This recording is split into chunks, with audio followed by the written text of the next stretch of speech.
So we're going to take a look today on how to fill out a buyer tenant representation. Now, this is the short form, so we'll look at this one real quick and talk about it, but then we'll go over the long form and we'll kind of talk about the difference a little bit between the two.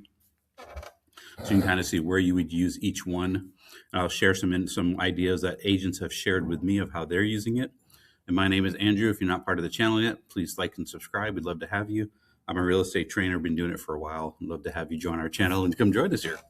So again, at the top, this would be between your clients, name, buyer, and sucker, and then buyer, first and second buyer, not sucker, first and second buyer.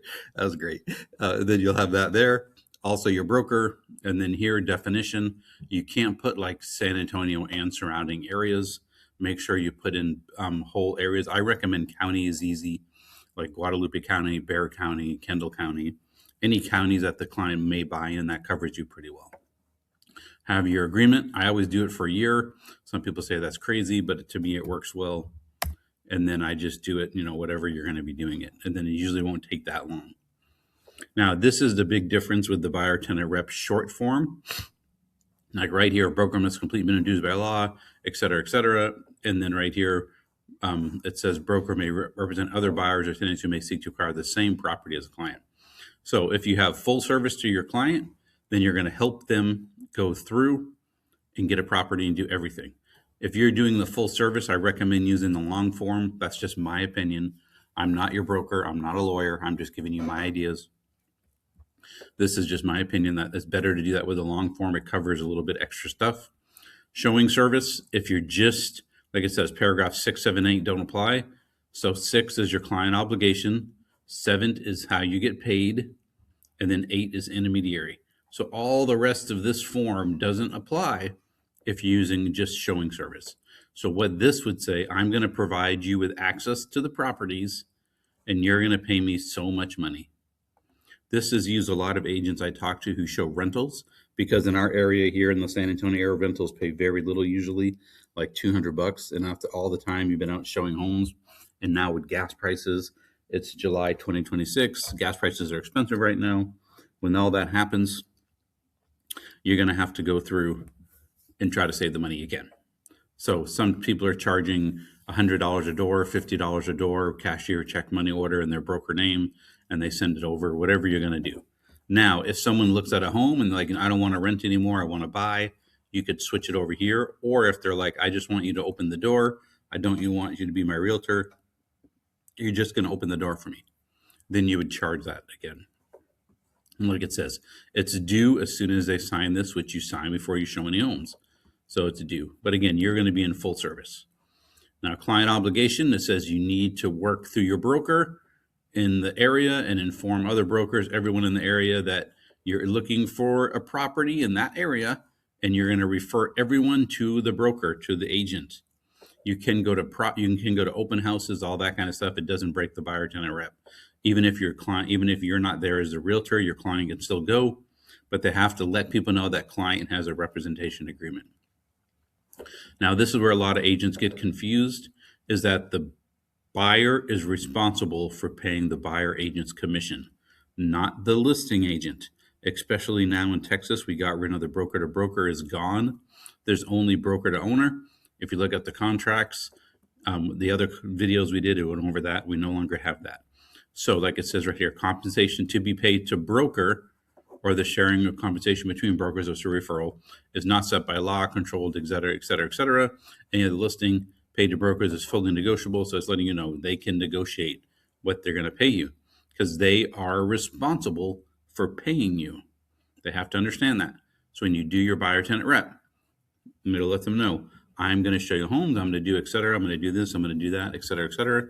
But if the seller or the seller through the listing agent, usually the seller doesn't pay me as a buyer, then that does not stop me from getting paid. So what I'm saying here, let's say for purchase, I put 3%, for example. If you put 3% or whatever you're going to get, 4%, 5% is what you're going to get paid as a buyer's agent. Or they can work out a fee, or if you're going to get a lease, you can say, this is what I charge to do a lease. Now, this is if you're actually doing the full service and you're not just opening doors. You could do leases, and that you could do 3%, or you could do I charge $500 to be paid. So what that means is that once you go under a lease, if they only pay you 2, the client's responsible for 3. It'll be real hard to get a lease person to pay you after. So I recommend if you're doing that, use up here for showing service. You can always switch over to full service later if they need that, and then you can work that out with your client. But if the seller, remember, it's no longer the listing agent that pays us. So if my client now, my buyer, has 3% that they owe to me as closing costs to pay my commission. So in our area right now, 300,000-ish, 3 to 400,000, and anywhere between those two is our more common price being sold. So the San Antonio 300,000, 3 times 3 is 9, so $9,000 is my commission before broker fees. So my buyer needs to know you are responsible to pay me $9,000 right up front before anything else. And now, of course, you don't collect that up front. That gets put into the title and it goes to the CD, all that jazz. But they are responsible for that $9,000 payment at closing. So then you're okay. So they need to realize that. Now, usually the seller will cover that, or at least a big part of that. And right here, earned and payable, when you help people acquire the property, etc., when you do your job, you're going to get paid. But this thing is saying very much that you are responsible and you need to pay that thing. And then right here, the source of compensation. Client may seek to obtain payment of the broker fees and specified 7A from seller or landlord. So right here, this fee could be paid by the seller or the landlord, which usually happens. And broker will assist client in negotiating. However, client remains responsible for payment of the compensation due to broker under the agreement, unless any amount contributed, if any, by the seller. So the buyer is responsible for paying this 3%. Anything that the seller doesn't cover, you have to pick up the rest as the buyer. So they need to understand that. When you look at homes, and the listing agents, when you put in your offer and the listing agent's only willing to pay 2% instead of 3%, and you have a 3% buyer tenant rep, you now have 1% extra closing costs that your buyer is going to have to come up with, because that's considered, you can look at closing costs as part of your commission, because your buyer is responsible for paying that, and that becomes part of their closing costs because they pay that up. Now right here, again, escrow, we're going to do all that. Intermediary, yes or no, which is, you should say yes in case they're both in the same brokerage. It won't be an issue. Some people don't want that because they don't want you to think you're only going to show your own broker's properties, which most people don't. But if it happens, that's a very valid point. Now right here, a broker it says responsible or not responsible. This is saying, limited liability. Right here, this is kind of important to read. Neither broker nor any other broker or their associates is responsible for liable for any person's personal injury or for loss or damage to a person's property that is not caused by broker or broker associates. Client will hold broker and other broker and their associates harmless from any such injuries or losses. Client will identify, I can't even say it right, sorry about that, broker and broker's associate against any kind of injury. They're not going to hold them accountable caused by a client to others or their property. So the client, if they're showing a home and they trip and hurt themselves, they can't hold you responsible. And it says, this is a legally binding agreement. Read it carefully. If you don't understand it, talk to your lawyer. And then again, you're going to do everything electronically usually. And then you would fill it out, your client would fill it out, and then you have it. Remember, the big thing is that your client, the buyer, is responsible for paying the buyer agent's commission, not the listing agent. Is now changed. The buyer is responsible. It's always been that way. They just put it out in black and white terms. Okay, and I'm going to go now to the long form. It's very similar to the short. You'll see right here. And we'll go. I might have grabbed the short form an accident again. I did. I grabbed the short form. Let me grab the long form. Sorry about that. I clicked on the wrong one. And there's the long form. So again, at the top, you can see it already has more information. This other part didn't have state and emails and everything. And then right here, you're agreeing that the client agrees the broker is going to represent them for the purpose of acquiring property in the market area. You're not going to do San Antonio and surrounding areas. You're going to get rid of that. Don't do what I did. Make sure to put like Bexar County, different counties. Again, property is any real property listed in multiple listing service or other services, for sale by owners, or property for sale by builders. Any one of these things, you have to let your clients know they're responsible. So if they go behind your back to a builder and buy it and say, well, I'm not putting you on the contract, they still do 3%. You can take them to small claims court or whatever court you're going to do, and you can get your money back. But it's happening more and more official now. I know small claims has a certain cutoff. I think it's 5,000. I'm not a lawyer. I don't know. Whatever that amount, you could take them to small claims court and get that fee up to that amount. And they have this agreement. This is a legal binding agreement. If they go behind your back and do that, they have to pay. And then you're going to go right here. And then, of course, any related party, da da da da. You have the same time. Broker's obligation does the same thing. We're going to use best efforts to help them get a property and negotiate. Same client's obligation. You're going to work only through your broker. If you go to an open house, you're going to tell them. Broker compensation, like it says again, the total provided in this agreement for any sources may not exceed the amount stated in this agreement. So I can only earn 4%. Now, if I go to a builder and they're offering 6% and I have 4 here, I can just do an addendum to the buyer tenant rep and change that to 6. That's not a big deal.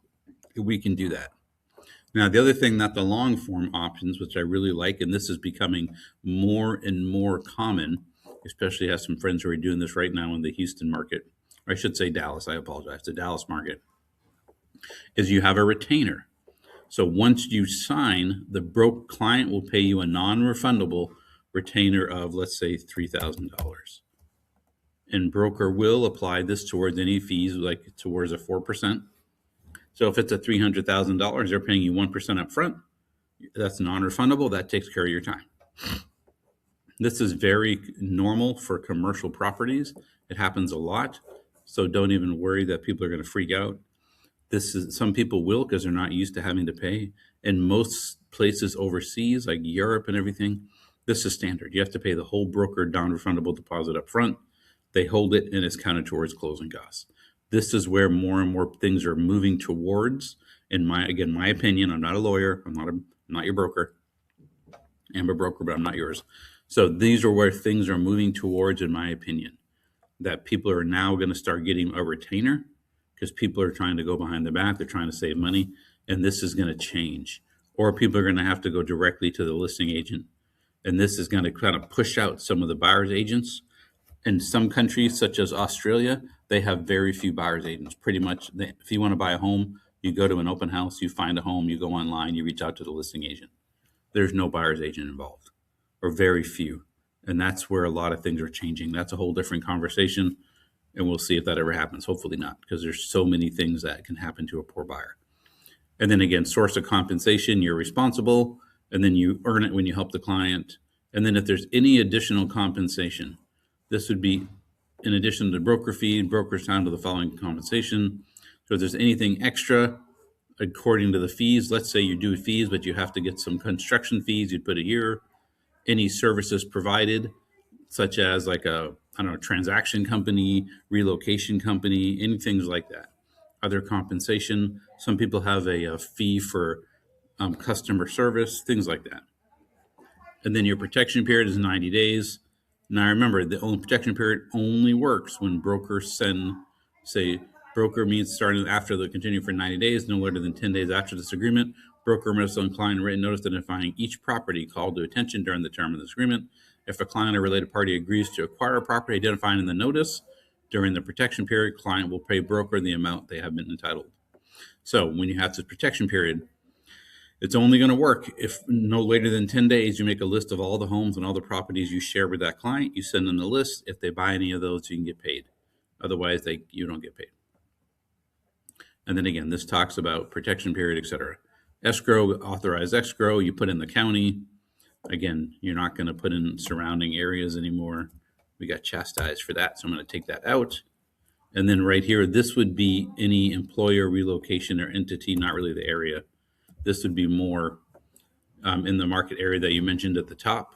This would be, say, a Bright Star relocation, something like that would be there. Intermediary, yes or no, that would go there.